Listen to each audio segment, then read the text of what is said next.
Graça e paz, queridos irmãos, é uma alegria poder me dirigir a cada um de vocês e mais esta oportunidade e podermos, com alegria, convidar você e a sua família para estarmos juntos e celebrar a graça, a bondade e a misericórdia do Senhor.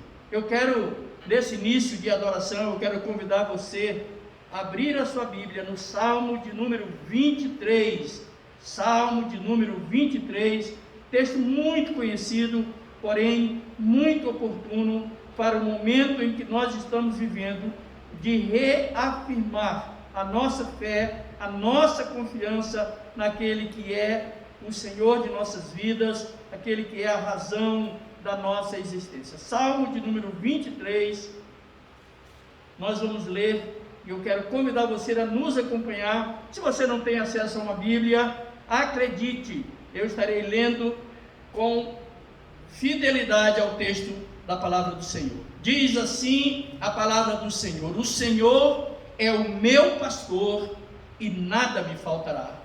Ele me faz repousar em pastos verdejantes, leva-me para junto das águas de descanso, refrigera-me a alma, guia-me pelas veredas da justiça por amor do seu nome. Ainda que eu ande pelo vale da sombra da morte, não temerei mal nenhum, porque tu estás comigo. O teu bordão e o teu cajado me consolam. Preparas-me uma mesa na presença dos meus adversários, unges-me a cabeça com óleo, o meu cálice transborda. Bondade e misericórdia certamente me seguirão todos os dias da minha vida, e habitarei na casa do Senhor para todo o sempre. Glória a Deus. O Senhor é o meu pastor e nada me faltará. Queridos, nesses dias de tantas dificuldades, tantas lutas, tantas inquietações, nós queremos declarar a nossa confiança num Deus que não nos desampara nunca, um Deus que nos provê em todas as nossas necessidades. E eu quero convidar mais uma vez, venha conosco expressar essa confiança no Senhor através da adoração. Para isso chegamos neste lugar, para isso nos reunimos, para sermos edificados na palavra de Deus e para edificados expressarmos ao Senhor a nossa confiança nele através dos louvores declarando as suas maravilhas, através da obediência à sua palavra declarando a nossa confiança naquele que nos guia por caminhos retos, por veredas de justiça. Venha conosco e vamos adorar ao nosso pastor, porque com ele nós venceremos todos os desafios. Com ele nós encontraremos pastos verdejantes, nós encontraremos águas de descanso. Vamos orar. Querido Deus, te damos graças por este momento, por esta oportunidade de podermos, ó Deus amado, reunidos em torno da tua palavra e em nome do Senhor Jesus, oferecermos a ti o nosso louvor, a nossa adoração. E enquanto te adoramos, ó Deus, por meio dos louvores, que teu Espírito tenha plena liberdade de falar aos nossos corações, de ministrar as nossas vidas, e que quando tua palavra for ser ministrada logo mais, que os nossos corações estejam abertos, sedentos de receber aquilo que o Senhor tem reservado para nós. Ó Deus, leva-nos às águas de descanso deste momento de adoração, Senhor, porque a nossa alma se acha sedenta de refrigério, necessitada da tua graça, Senhor, nesses dias tão difíceis. Essa é a nossa oração, orando em nome de Jesus. Amém, amém. Vamos louvar ao Senhor, queridos, e vamos fazê-lo com alegria, porque o Senhor é o nosso pastor e nada nos faltará. Vamos adorar ao Senhor.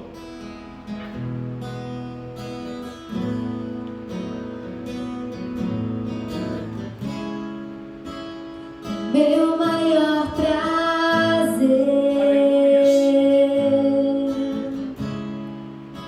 é estar em tua presença,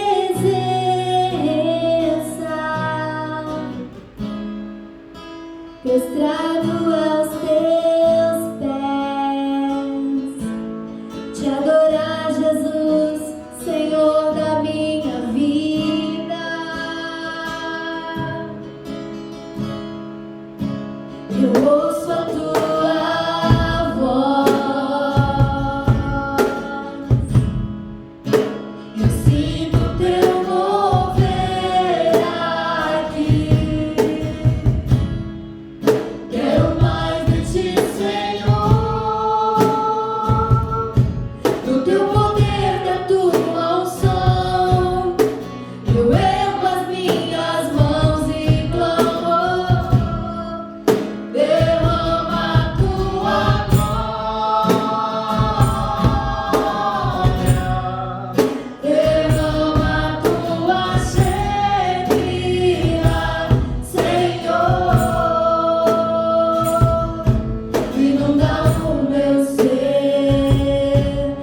Senhor, entregar o nosso coração a Ti, Jesus.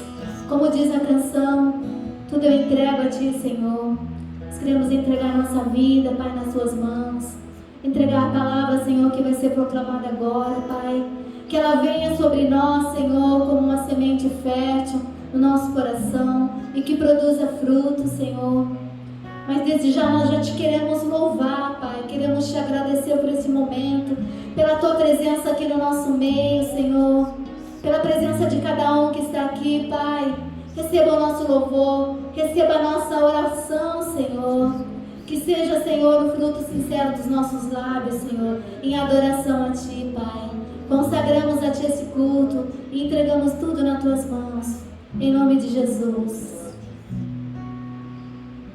Graças a Deus por mais essa linda oportunidade que temos de adorarmos ao Senhor com nossos louvores. Louvores que confessam o nome do Senhor, declaram as suas maravilhas e que são oferecidos ao Senhor como oferta de um coração agradecido. Neste momento em que nós vamos meditar na palavra do Senhor, eu quero convidar você a abrir o seu coração, a abrir também a sua palavra, a Bíblia Sagrada, seja em que formato for, no livro de Neemias. No livro de Neemias, nós vamos ler no versículo 1, livro de Neemias, no capítulo 1, livro de Neemias, capítulo 1, a partir do verso 1, diz assim a palavra do Senhor: as palavras de Neemias, filho de Acalias. No mês de Quisleu, no ano 20º, estando eu na cidadela de Suzã, veio Anani, um de meus irmãos, com alguns de Judá. Então lhes perguntei pelos judeus que escaparam e que não foram levados para o exílio acerca de Jerusalém. Disseram-me: os restantes que não foram levados para o exílio se acham lá na província e estão em grande miséria e desprezo. Os muros de Jerusalém estão derribados e as suas portas queimadas. Tendo eu ouvido estas palavras, assentei-me e chorei e lamentei por alguns dias. E tive jejuando e orando perante o Deus dos céus.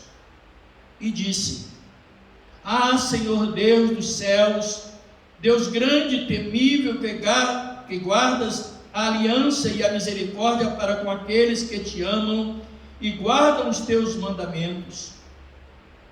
Estejam, pois, atentos os teus ouvidos e os teus olhos abertos para acudires à oração do teu servo, que hoje faço a tua presença dia e noite pelos filhos de Israel, teus servos, e faço confissão pelos pecados dos filhos de Israel, os quais temos cometido contra ti, pois eu e a casa de meu pai temos pecado.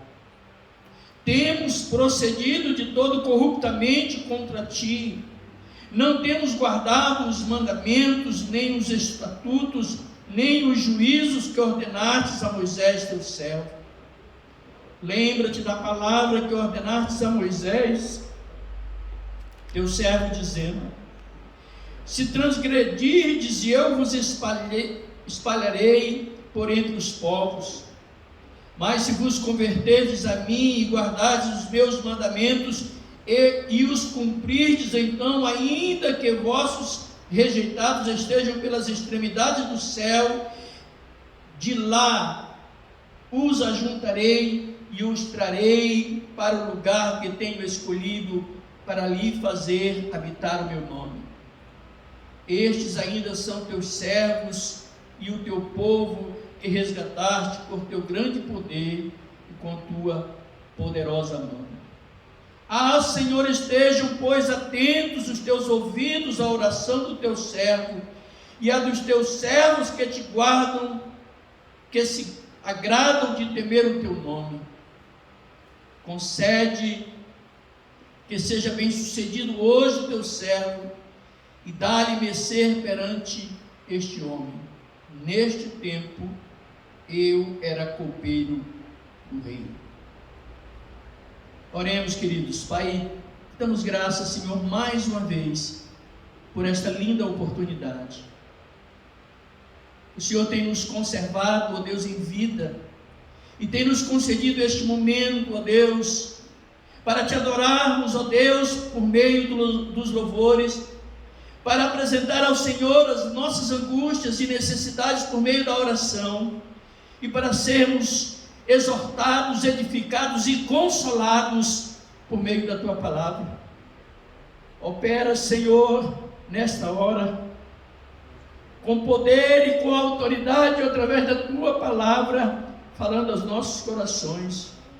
É a nossa oração, Senhor, ao mesmo tempo em que nos quedamos aos pés do Senhor, para ouvir a tua voz, na certeza de que ela trará direção para o nosso caminhar, que ela trará consolo para as nossas tristezas e angústias, ela nos trará firmeza para vivermos os teus planos.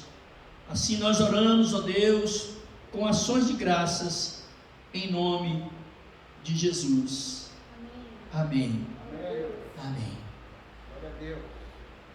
Meus queridos irmãos e amigos que nos ouvem, eu creio que para nós brasileiros e para uma grande parte do mundo, não é novidade os acontecimentos desses últimos dias no nosso país, e em especial no Amazonas, e mais especialmente ainda na cidade de Manaus. Eu sou amazonense. Há 30 anos deixei minha terra por necessidade que eu não escolhi, mas com a responsabilidade que tinha de cuidar da minha casa e dos meus, vim para São Paulo e aqui estou há 30 anos. Eu sei que São Paulo é uma terra que acolhe gente de todos os lugares. Graças a Deus por isso. Embora seja apenas o Brasil, não posso deixar de reconhecer que é um estado da federação com seus valores e costumes diferentes da maioria dos outros lugares, porque cada lugar tem a sua cultura, tem os seus costumes, tem as suas tradições. Aqui em São Paulo, Deus tem me dado o privilégio de fazer amigos, Deus tem me dado a oportunidade de servi-lo, Deus tem me dado a oportunidade de viver sem que jamais tenha feito qualquer diferença pelo fato de ser o estado de São Paulo. Mas eu gostaria de dizer que nesses 30 anos jamais me esqueci das minhas raízes, das minhas origens, como creio que você que veio de outros lugares nunca esqueceu, e eu diria até que você nunca deve esquecer. Nesses dias, a minha alma tem chorado a dor do meu povo. Até porque a minha própria família tem sofrido as angústias que o povo de Manaus especialmente tem sofrido. Hoje tem uma irmã que graças a Deus está se recuperando, mas ainda inspira muitos cuidados. Mas no auge dessa crise que vive Manaus, e que não é apenas de Manaus, minha irmã, no ponto mais crítico dessa doença, em casa, sendo medicada, mas necessitando de oxigênio, enquanto a situação se agravava, via-se o nível de oxigênio do cilindro diminuir drasticamente. Fomos tomados por uma profunda angústia na nossa alma. Meus familiares ali ficaram o dia inteiro procurando em todos os lugares para recarregar o cilindro de oxigênio, sem todavia lograr êxito. Pela graça, pela bondade, pela misericórdia de Deus, assistido por um fisioterapeuta, a minha irmã, à medida que o oxigênio se acabava, ela melhorava e conseguiu manter a sua respiração sem a necessidade extrema do oxigênio, embora a sua saturação ainda fosse bastante oscilante. Ao mesmo tempo que minha irmã, pela graça, bondade e misericórdia de Deus, melhorava, as notícias traziam a realidade cruel de que muitos pereciam nos hospitais e quem sabe em casa por falta do oxigênio. Vivenciando este momento terrível de angústia pelo meu povo ali no Amazonas e pelo nosso povo, porque são irmãos brasileiros, Deus me trouxe esse relato de Neemias à memória.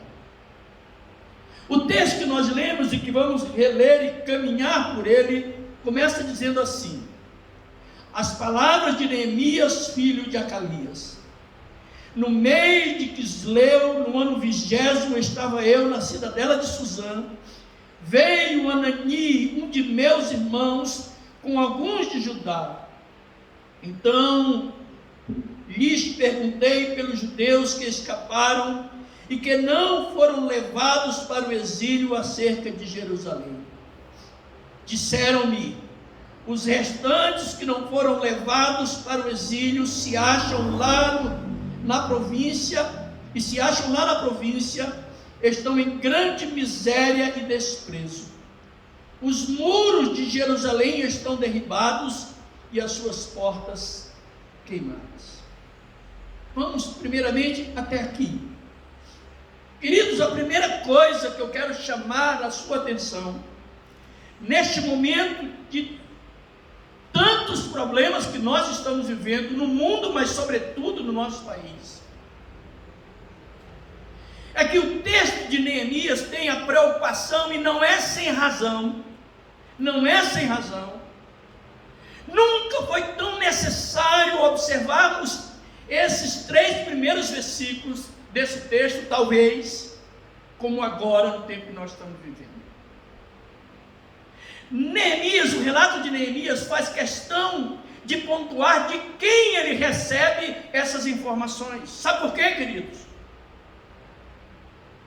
Porque quando nós recebemos uma informação, a primeira coisa que nós deveríamos fazer, e fazer com diligência, seria checar as fontes. Nesses dias em que a mentira campeia pelo mundo como se fosse verdade, e querendo se impor como se verdade fosse, o texto nos chama a atenção para a necessidade que temos de checarmos as fontes das informações. Por isso Neemias diz: veio Anani, um dos meus irmãos, e a este, digno de confiança, porque é meu irmão, porque é da minha família, é do meu povo, é digno de confiança. Eu lhe perguntei sobre aqueles que ficaram lá na província, que ficaram em Jerusalém. Veja, queridos, aqui como há situações na vida que são paradoxais, aparentemente contraditórias. Veja que o povo de Israel estava cativo na Babilônia, e agora os que estão em miséria foram aqueles que não foram levados ao cativeiro, porque foram desprezados lá na província. Porque aqueles que levaram cativos e que tinham tinham agora domínio sobre ele, desprezaram aqueles que ficaram, porque foram relegados à miséria e, quiçá, à morte. Mas Neemias tem a preocupação de checar essas informações com quem era digno de confiança. Como é triste, queridos irmãos, amigos que nos ouvem, como é triste nós contemplarmos hoje nos mais diferentes veículos de comunicação notícias distorcidas, defesas da inverdade. Mas o meu povo está lá no Amazonas, sofrendo juntamente com todos. Eu tenho amigos perecendo diariamente, familiares seus diariamente. Eu sei o que está acontecendo lá. Para aqueles que ainda têm a coragem de negar os fatos, a única coisa que eu posso dizer é que Deus tenha misericórdia da sua alma. Mas eu quero caminhar um pouco mais com você, querido irmão, porque o nosso objetivo aqui é refletir a luz da palavra de Deus, aquilo que Deus quer para nós, para a nossa vida, aquilo que Deus quer que vivamos diante das circunstâncias que a humanidade vivencia e, sobretudo, o nosso povo vivencia. Havia uma preocupação no coração de Neemias quando pergunta pela situação daqueles que ficaram na província. E a resposta de Anani está no versículo 3 e diz: disseram-me, os restantes que não foram levados para o exílio se acham lá na província, e se acham lá na província estão em grande miséria e desprezo. Os muros de Jerusalém estão derribados e as suas portas queimadas. Havia uma preocupação com o seu povo.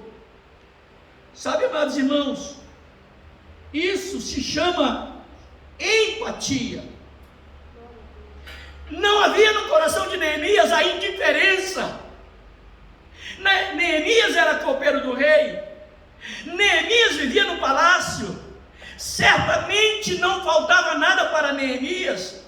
Neemias, como era costume dos copeiros naqueles dias, bebia do que bebia o rei, e bebia antes do rei. Comia do que comia o rei, e comia antes do rei. Por que bebia e por que comia antes do rei? Porque ele era responsável de cuidar da vida do rei, para que ele não fosse envenenado por via da bebida ou da comida. Certamente Neemias assistia ao rei nas suas maiores intimidades, e aqui me refiro ao convívio no palácio. Mas Neemias não era indiferente à necessidade do seu povo.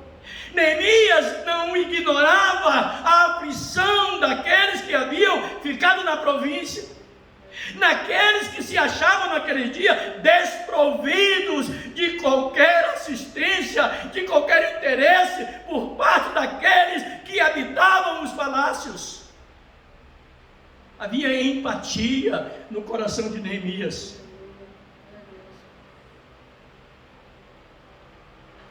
Movido pela empatia, movido pelo sentimento, a atitude de Neemias está no versículo 4, quando ele diz: tendo ouvido eu estas palavras, assentei-me e chorei e lamentei por alguns dias, e estive jejuando e orando perante o Deus dos céus. Querido, quem tem empatia se importa, e quem se importa age, faz alguma coisa. Neemias era copeiro. Embora desfrutasse de todas as benesses do palácio, ele era apenas um serviçal. Ele era apenas um servo que não tinha domínio sobre as suas ações. Nada podia fazer se não fosse autorizado pelo rei. Mas Neemias tinha uma posição que não estava submissa a quem quer que fosse, era a sua condição de servo do Deus Altíssimo. Portanto, ele faz o que poderia fazer, ele dobra os seus joelhos, ele jejua, ele ora, ele intercede pelo seu povo. Glória a Deus. Mas não apenas isso. Quando Neemias tira um tempo para orar, e quando Neemias tira um tempo para jejuar, ele se levanta para entrar na presença de Deus e tratar a realidade que eles estavam vivendo. Sabe, queridos irmãos e amigos que nos ouvem, o maior problema do que nós vivenciamos nos nossos dias é a falta de honestidade de enfrentarmos a realidade do momento que nós vivemos. Neemias não comunga dessa covardia, Neemias não comunga dessa dissimulação de tentar responsabilizar outros, sem reconhecer que ele também era parte do problema e que da sua atitude haveria de surgir uma solução. E Neemias vai orar ao Senhor.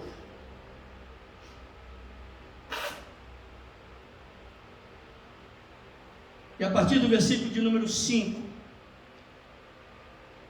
nós vamos ver a oração de Neemias. Versículo 5, ele diz assim,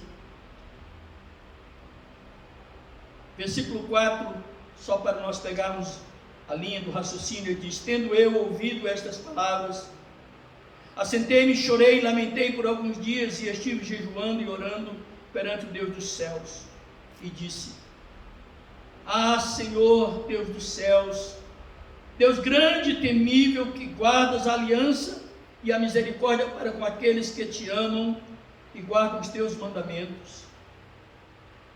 Estejam, pois, atentos os teus ouvidos e os teus olhos abertos, para acudires à oração do teu servo, que hoje faço a tua presença, dia e noite, pelos filhos de Israel, teus servos.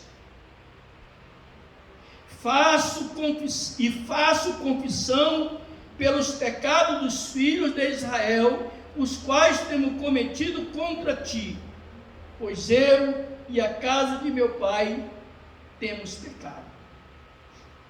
Temos procedido de todo corruptamente contra ti, não temos guardado os mandamentos, nem os estatutos, nem os juízos que ordenastes a Moisés teu servo.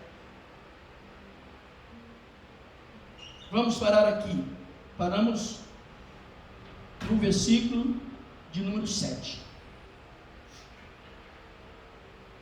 Queridos irmãos e amigos, os problemas que nós estamos vivenciando no nosso país é fruto da desobediência dos preceitos de Deus, desde o princípio da existência, ou do descobrimento, da organização do Brasil como sociedade organizada.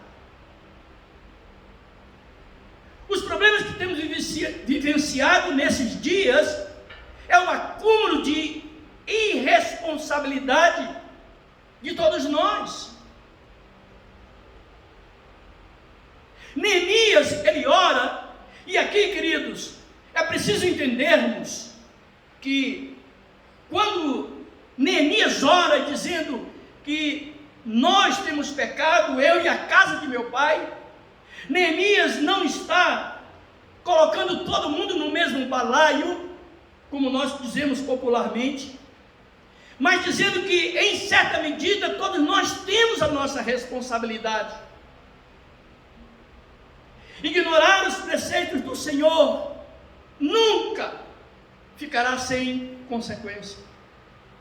Sem essa de achar que Deus está agindo para castigar, não é nada disso. São as consequências naturais da desobediência, que prescinde de um comando de Deus, porque esse comando já foi dado quando Deus criou o homem e organizou a natureza e nos deu para que vivêssemos de acordo com suas orientações. Quando nós compramos um equipamento, quando o fabricante é um responsável, ele nunca vende um equipamento sem um manual de instrução. Às vezes, alguns equipamentos são tão complexos que o manual de instrução é tão grosso que nós nem sequer lemos a primeira página. E por não lermos o manual de instrução, muitas vezes, ou desfrutamos de maneira muito limitada desse equipamento, ou logo criamos problema para o equipamento, porque não sabemos manuseá-lo. Querido, Deus tem nos dado as instruções, e nós temos ignorado as instruções de Deus. Quando Neemias diz, nós temos pecado, pede perdão pelo pecado do povo de Israel, porque ele reconhece que ele e a casa de seus pais, e aqui ele se refere a toda a nação, tem pecado. É uma necessidade que nós temos de reconhecer as nossas falhas. Mas sabe, querido, deixa eu lhe dizer uma coisa. O pecado nesses dias tem sido tratado de uma maneira mística. Pecado, às vezes as pessoas levam em conta, quando nós estamos afrontando algum mandamento expresso da palavra de Deus, como adulterar, como roubar, como dar falso testemunho. Mas, querido, todas as vezes que nós agimos com injustiça, seja em que sentido for, nós estamos contrariando os preceitos de Deus, daquele Deus que é o Deus da justiça. Aleluia. E Neemias sabe disso. Por isso Neemias ora diante do Senhor, pedindo que Ele tenha misericórdia. Mas Neemias sabe que é necessário tomar uma atitude. Não adianta nós reconhecermos que o Brasil sofre a consequência das suas injustiças, se nós não pontuarmos essa injustiça e trabalharmos para que elas sejam corrigidas. Nunca haverá solução para os problemas de hoje. Eles voltarão amanhã, e depois de amanhã, e daqui a 1 ano, 2 anos, 10 anos. Enquanto a injustiça permanecer, também permanecerão as consequências. Neemias sabe disso.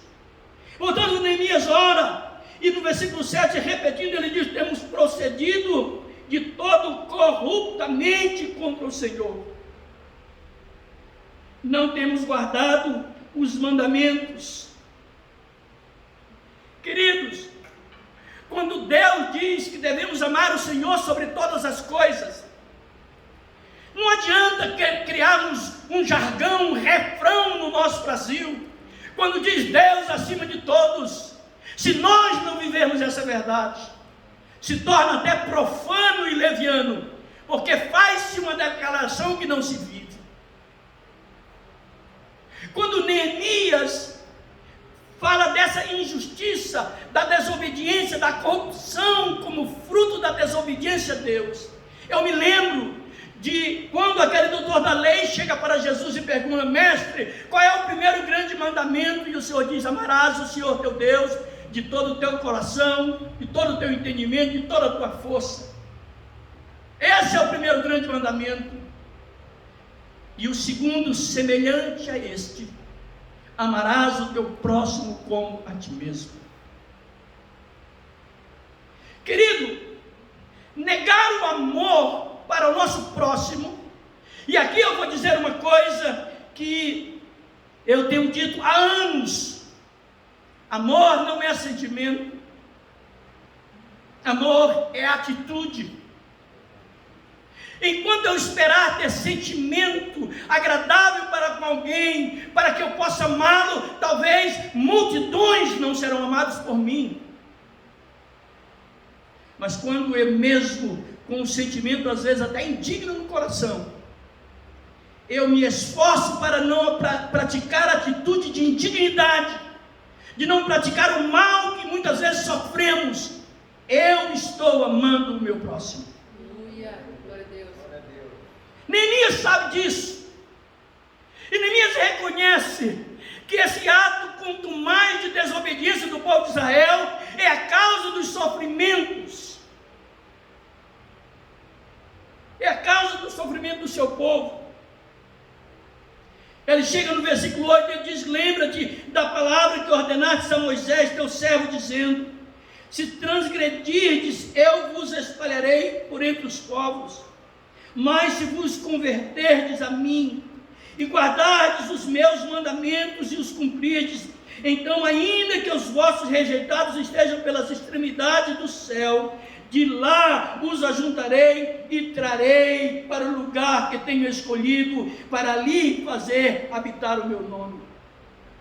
Meus queridos irmãos, se é verdade que a desobediência traz uma consequência, mais verdade ainda é que toda a obediência trará uma bênção de Deus para a nossa vida, para o nosso povo, para a nossa nação.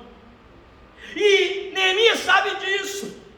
Neemias traz a memória como se lembrasse o Senhor, porque não é necessário lembrar, mas Neemias diz: lembra-te da tua palavra que o Senhor disse a Moisés, que se nós desobedecêssemos, o Senhor nos espalharia. E aonde estava Neemias? No cativeiro da Babilônia. Mas Neemias diz: mas o Senhor também disse que se nós obedecêssemos, aonde quer que estivéssemos sido espalhados pelo Senhor, o Senhor nos reuniria outra vez no lugar que o Senhor estabeleceu para ali colocar o teu nome. Querido, nós vivemos uma história de injustiça. Goste você ou não, concorde você ou não, essa é a verdade da nossa história. Uma história de injustiça. Nosso país foi o último país a abolir a escravidão. E, lamentavelmente, a abolição foi apenas legal, porque de fato continuou e continua até hoje.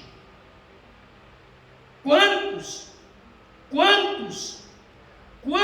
eventos de pessoas que são libertadas hoje das grandes fazendas, vivendo em situações análogas à escravidão. Quantas pessoas são libertas nas periferias de São Paulo, nas fábricas de tecelagem, nas casas de costura, sendo libertos de trabalhos análogos à escravidão.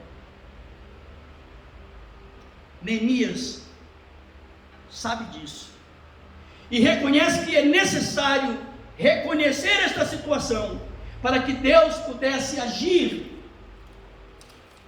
para mudar essa trágica história. Eu quero convidar você a avançar um pouco no próprio livro de Neemias, no capítulo de número 5, aonde essa verdade da injustiça vivida pelo seu próprio povo, não era injustiça de estrangeiros para com o seu povo, porque, como eu disse no início, os que estavam no cativeiro estavam melhor do que aqueles que haviam ficado na província. É injustiça praticada pelos seus próprios irmãos uns aos outros. São injustiças praticadas no Brasil pelos próprios brasileiros, pelos próprios filhos desta terra.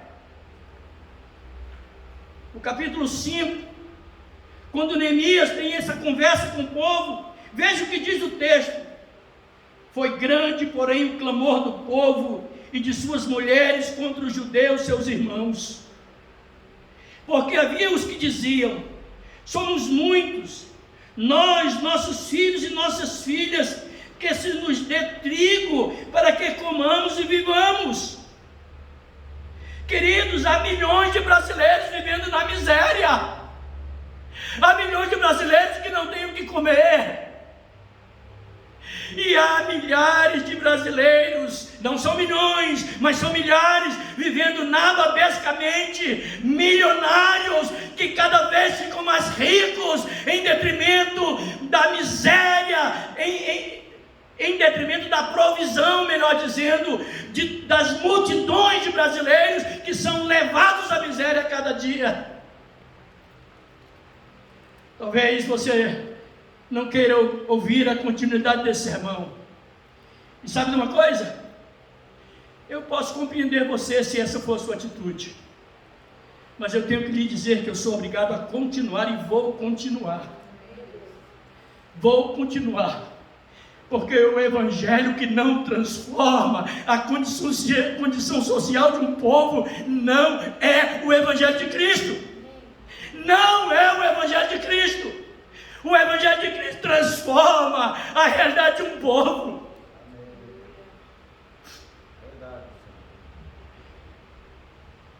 Nós somos muitos. Deus, somos muitos, nossos filhos e nossas filhas, que nos deem trigo para que comamos e vivamos. Eu tenho ouvido que se não cuidar da economia na pandemia, muita gente vai morrer de fome. É verdade, não é mentira. Mas o discurso não é honesto. E não é honesto por quê? Porque se não cuidarmos da vida por causa dessa doença, vão morrer. E não, a economia perderá o sentido para ela. É necessário cuidar da vida e por consequência também cuidar da economia, é verdade? Mas qual é a divisão de riquezas que está sendo feita para ajudar aqueles que estão na miséria? Tudo que se vê é que não tem dinheiro. Eu até acredito que não haja dinheiro mesmo no cofre do Estado, porque o que não falta é gente tirando os recursos do Estado, milhões e milhões e milhões. Só se fala em reforma do Estado brasileiro para gerar empregos, e esses empregos nunca chegam. Faz-se reformas e mais reformas, o discurso é o mesmo, não chega emprego, só aumenta o número dos desempregados, e não se vê tirar recursos daqueles que têm recursos. Nessas reformas, juízes não são atingidos, militares não são atingidos, a não ser os militares da base, os generais não são atingidos, suas filhas têm pensão vitalícia. Os políticos não são atingidos, promotores não são atingidos. Recentemente vimos um vergonhoso aumento do prefeito do estado de São Paulo e seus secretários, 40% num país que está em profunda recessão econômica, em meio a uma pandemia que não só ceifam vidas, mas ceifam empregos dos pais de família. Multidões clamam por comida. Segundo próprios relatos da Controladoria Geral da União, mais de 600 mil funcionários públicos, incluindo muitos militares, receberam o auxílio emergencial sem necessidade alguma. Sem necessidade alguma. Neemias ouve o clamor do povo. Nós somos muitos, nossos filhos e nossas filhas, dê-nos trigo para que comamos, para que não morramos e vivamos. Versículo 3. Também houve os que diziam: as nossas terras e as nossas vinhas e as nossas casas hipotecamos para tomarmos trigo nesta fome. Houve ainda os que diziam: tomamos dinheiro emprestado até para o tributo do rei sobre as nossas terras e nossas vinhas. No entanto, nós somos a mesma carne como eles, e nossos filhos são tão bons como os deles. E eis que sujeitamos nossos filhos e nossas filhas para serem escravos. Algumas de nossas filhas já estão reduzidas à escravidão. Não está em nosso poder evitá-lo, pois os nossos campos e as nossas vinhas já são de outros. Queridos, se nós não revertermos essa situação de injustiça do nosso país, nós vamos orar, e orar, e orar, e tudo não passará de uma encenação, porque orar sem tomar uma atitude não muda as circunstâncias da vida.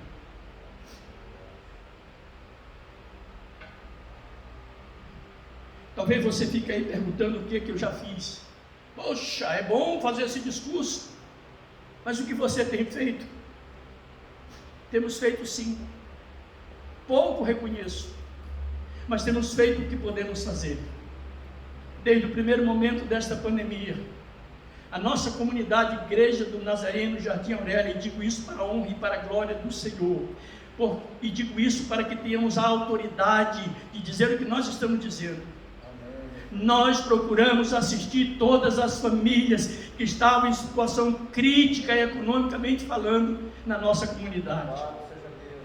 Mas não foi só na nossa comunidade que nós estendemos a mão. Tomando conhecimento de situações críticas, nós também estendemos a mão para outras comunidades que não convivem conosco, mas que são nossos irmãos, aonde quer que eles estejam, são nossos irmãos, é o nosso povo, e nós temos procurado ajudar. Temos estendido a mão para ministérios que têm assistido pessoas desprovidas lá em outras nações, porque se não são nossos irmãos com quem convivemos, se não faz parte do nosso povo, mas são gente criadas por Deus, que precisam que alguém lhes estenda a mão, e nós temos procurado fazer isso.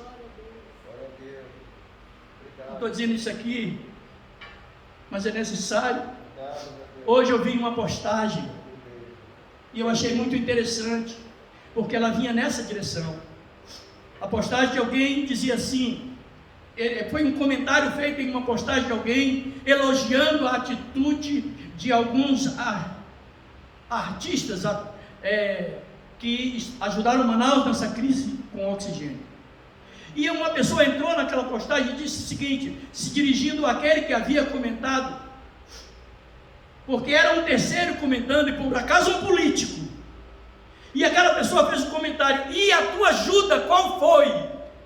Porque ele estava falando da ajuda que outros tinham feito, e aquele comentarista fez, e a tua ajuda, qual foi a tua ajuda? O que é que tu fizestes?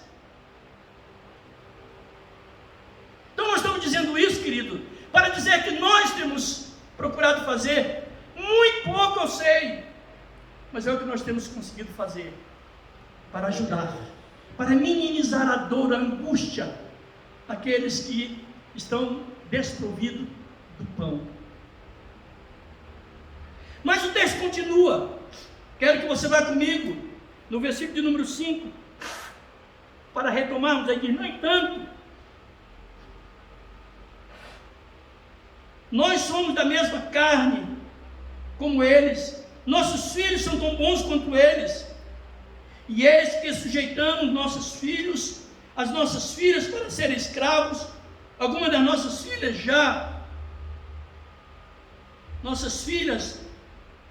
já estão reduzidas à escravidão, não está em nosso poder evitá-lo, pois os nossos campos e as nossas vinhas já não são de outros. Como, queridos? Como pode evitar a miséria aqueles que dia por dia vão perdendo seus empregos? Como? É isso que o povo está dizendo a Neemias, nós estamos na miséria, porque nem em nossas terras que não podiam ser vendidas no meio do povo de Israel, nós já demos para outros, para termos o pão, nós não temos condição de evitar, nos escravizamos, acabou o pão, nos tornamos escravos.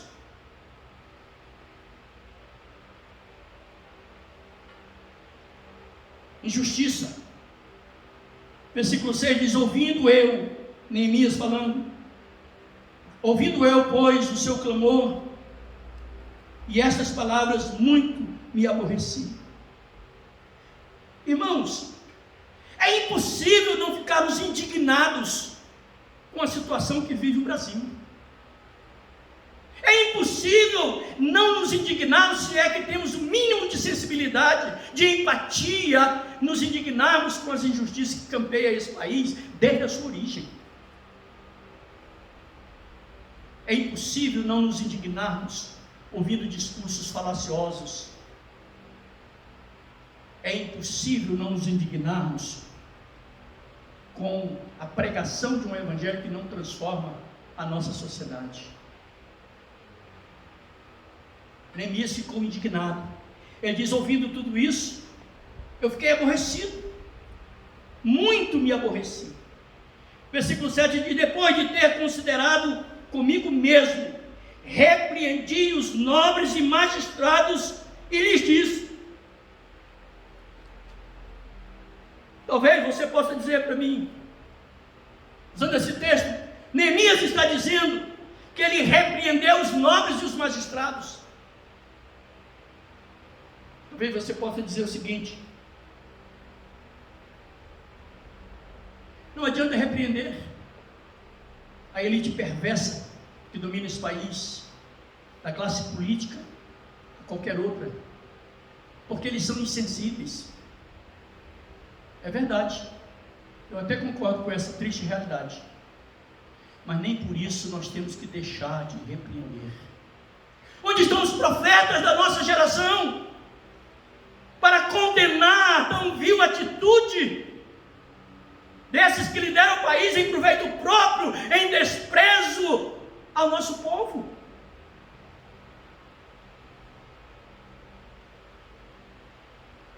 Provavelmente você vai dizer que você está diante de um pastor comunista, como já me disseram. Você pensa que se você disser isso, você vai ser o primeiro? Eu tenho que te dizer que você não será o primeiro. O que eu estou lendo aqui é a Bíblia. Isso aqui não é discurso do pastor Lopes, não. Isso aqui é Bíblia. Isso aqui é a palavra de Deus. Neemias diz que ficou aborrecido.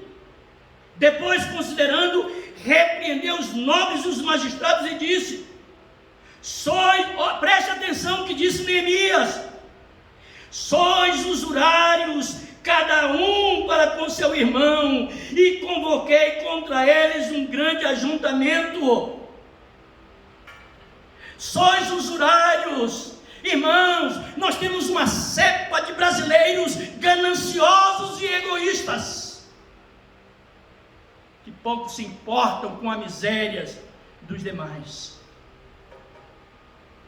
E é preciso nós nos levantarmos contra essas injustiças. É necessário, irmãos. Não com armas, como alguns defendem. Não. Com a verdade. E a verdade não fará diferença nenhuma nesse país, se ela não começar em cada um de nós. Se ela não começar em mim, meu discurso é falso, é leviano, é mentiroso. Nós temos que nos levantar, vivendo a verdade, para podermos condenar a mentira e a injustiça. Sois usurários contra os vossos próprios irmãos.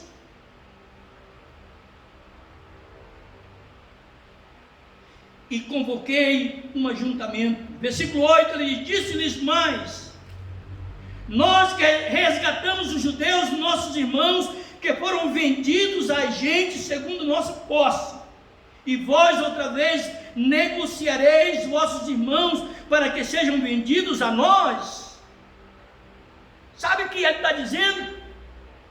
Sabe o que Neemias está dizendo? Neemias está dizendo: olha, nós compramos judeus que haviam sido escravizados para outros, nós o trouxemos, mas agora nossos irmãos estão sendo escravizados por vocês. Vocês querem que nós compremos de vocês os nossos próprios irmãos?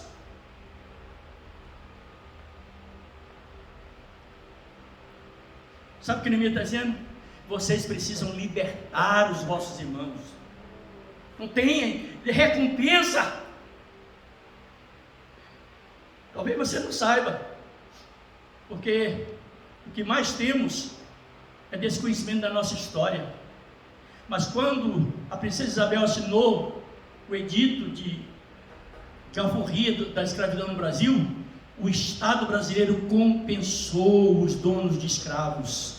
Todos eles foram indenizados. Todos eles foram indenizados por uma posse espúria, que era possuir seres humanos em escravidão. Você não sabe disso. E muitos sabem, mas fazem questão de ignorar. Neemias está dizendo exatamente isso aqui. Vocês querem ser indenizados para libertar os vossos próprios irmãos da escravidão? O que mais querem, irmãos, os poderosos do nosso país? O que mais querem os políticos que preservam seus ganhos? O que mais querem os militares de alta patente que preservam seus ganhos? O que mais querem os magistrados e promotores que em qualquer circunstância preservam seus ganhos? O que mais querem os empresários, os grandes empresários, porque os pequenos estão igualmente em grande aflição? O que mais querem os grandes empresários que sugam as riquezas desse país?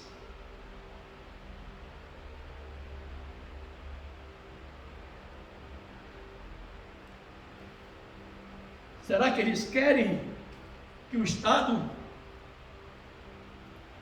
Será que a Ford quer ser indenizada porque não pode mais se manter no Brasil porque acha que os seus lucros talvez sejam pequenos? Neemias diz, continua: então se calaram e não acharam o que responder. Os políticos fazem isso. Os grandes empresários fazem isso. Aqueles que vivem nababescamente, lamentavelmente, não é só político e empresário, não. Há alguns também que não deveriam ser empresários, mas vivem como se empresário fosse, que também se calam. Se calam e deixam a poeira baixar. Porque logo que a poeira baixar, sabe por quê, queridos? O fôlego do povo é tão pequeno, falta oxigênio de esperança para o povo, que logo desvanece. É verdade. E quando desvanece, eles se levantam desfrutando das suas benesses do mesmo jeito. Do mesmo jeito. E aqui não é diferente. Eles se calaram. Então se calaram e não acharam o que responder. Disse mais: não é bom o que fazeis, porventura não deveis andar no temor do nosso Deus, por causa do opróbrio dos gentios e nossos inimigos. Irmãos, aqui vem uma palavra para nós líderes espirituais, líderes religiosos, porque aqui Elias entra, ou Neemias entra, claro que dirigindo a liderança daquele que era tido como povo de Deus, chamado povo de Deus. E Neemias está dizendo: o que vão dizer os ímpios a respeito da nossa atitude? Nós, líderes religiosos, se não tivermos uma postura diferente, o que vão dizer os ímpios de nós? No mínimo vão dizer: eles fazem a mesma coisa. Na verdade já dizem. E infelizmente, em muito caso, falam apenas a verdade.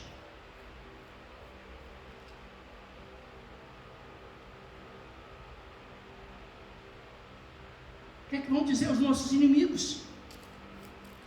Versículo 10 diz também: eu, meus irmãos e meus moços, lhes demos dinheiro emprestado e trigo, demos de mão a esse empréstimo.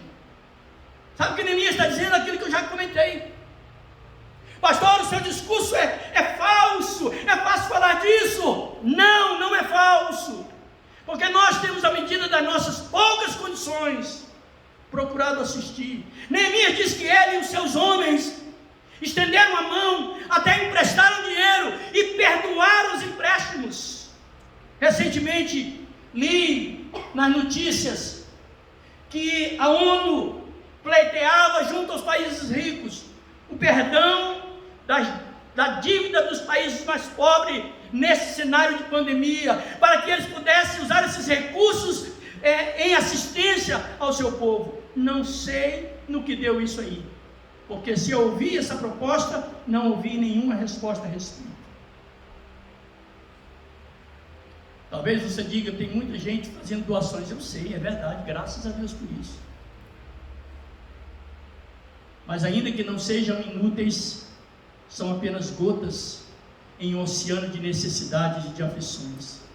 Mas devemos continuar fazendo cair na nossa gota.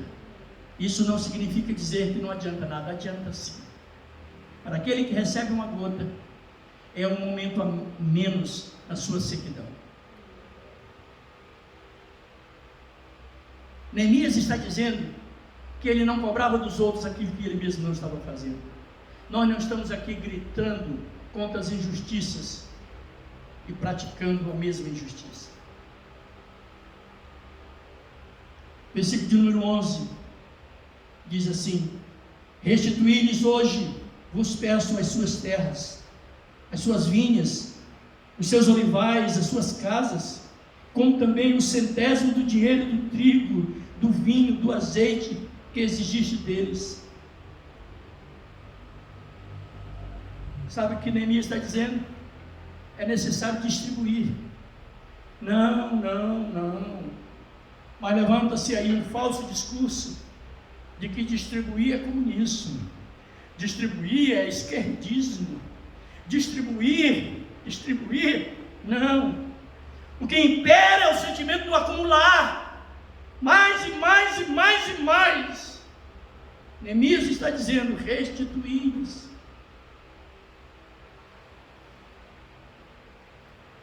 Mas sabe, queridos, veja o que diz o versículo 12: então responderam. Antes eles calaram, mas agora eles respondem. E o que eles respondem diz: restituir-lhes-emos e nada lhes pediremos. Faremos assim como dizes. Então chamei os sacerdotes e os fiz jurar que fariam segundo prometeram. Queridos, houve resultado nesse ajuntamento de Neemias, porque aqueles que haviam espoliado o seu próprio povo tomaram a decisão de restituir aquilo que haviam tomado do seu próprio povo.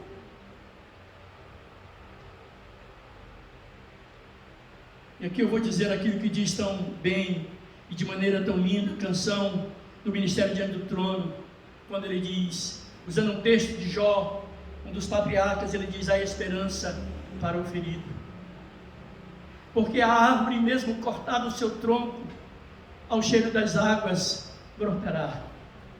Querida, eu não estou pregando essa mensagem aqui com desesperança, eu estou pregando essa mensagem como um brado de esperança. Porque se nós ouvirmos a voz de Deus e mudarmos as nossas atitudes, tomarmos decisão de viver em obediência, Deus mudará o cenário da nossa nação. Mas enquanto ficarmos apenas disputando posições, querendo menosprezar o outro, nós não mudaremos essa realidade triste que nós vivemos nos nossos dias. Há esperança para o ferido. Mas há esperança quando você fizer como aquele samaritano e descer da sua montaria, descer da sua condição confortável e estender a mão para aquele que está ferido, se não ferido fisicamente, mas ferido na alma, sem esperança, porque perdeu seu emprego e alguns deles já há anos que não encontram um trabalho digno. Quando você descer da sua posição confortável, senhores, e estender a mão aos necessitados, Deus mudará a realidade do nosso país. Agora, com discursos falsos e hipócritas, nada mudará.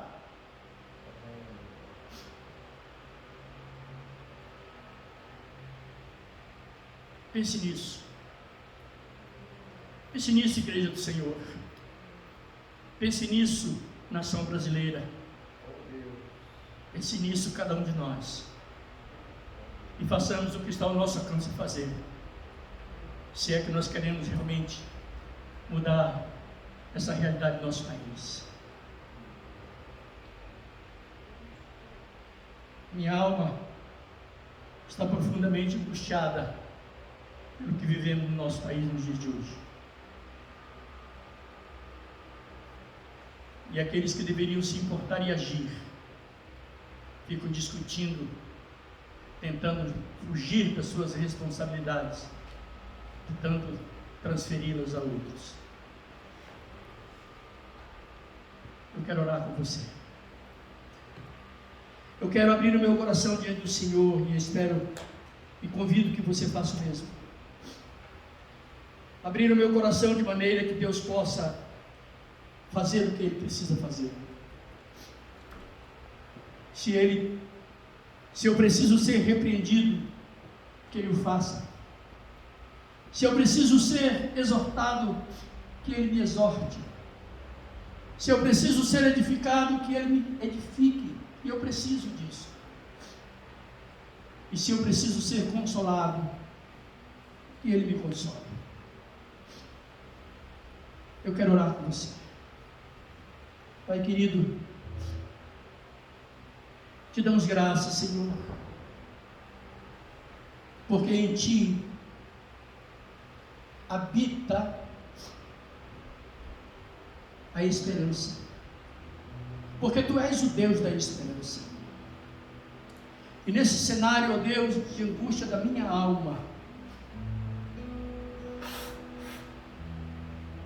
e de angústia do meu povo, de angústia da humanidade, eu quero orar, Senhor, eu quero clamar ao Senhor, que o Senhor tenha misericórdia de nós, e que nós, ó Deus, tenhamos coragem e dignidade de agirmos diferente do que temos agido até aqui.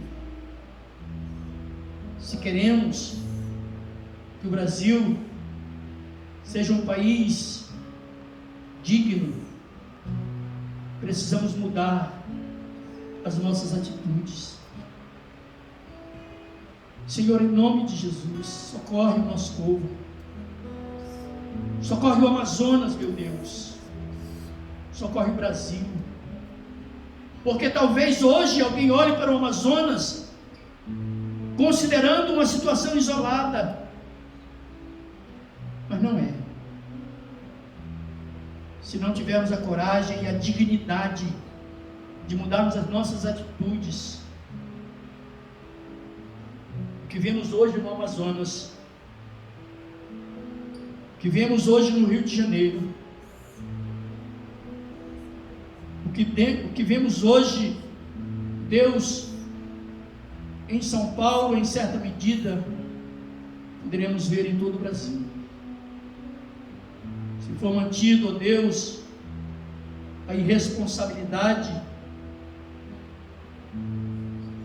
nosso povo sofrerá cada vez mais as consequências. Tem misericórdia de nós, Senhor. Tem misericórdia de nós e dê-nos coragem para combater as injustiças, para nos levantarmos contra as injustiças, sairmos desse discurso de hipocrisia. E como Neemias orou, temos coragem de reconhecer que temos pecado, que nós e os nossos pais têm pecado, têm negligenciado os teus estatutos, têm desprezado a justiça, a compaixão e a misericórdia. Em nome de Jesus, Senhor, nós oramos. Em nome de Jesus, nós nos colocamos diante do Senhor, para que o Teu Espírito continue trabalhando em nosso coração, tirando-nos, ó Deus, da zona de conforto ou de indiferença, para uma postura de avançar, para a transformação do nosso país, do nosso povo. Em nome de Jesus oramos. Amém.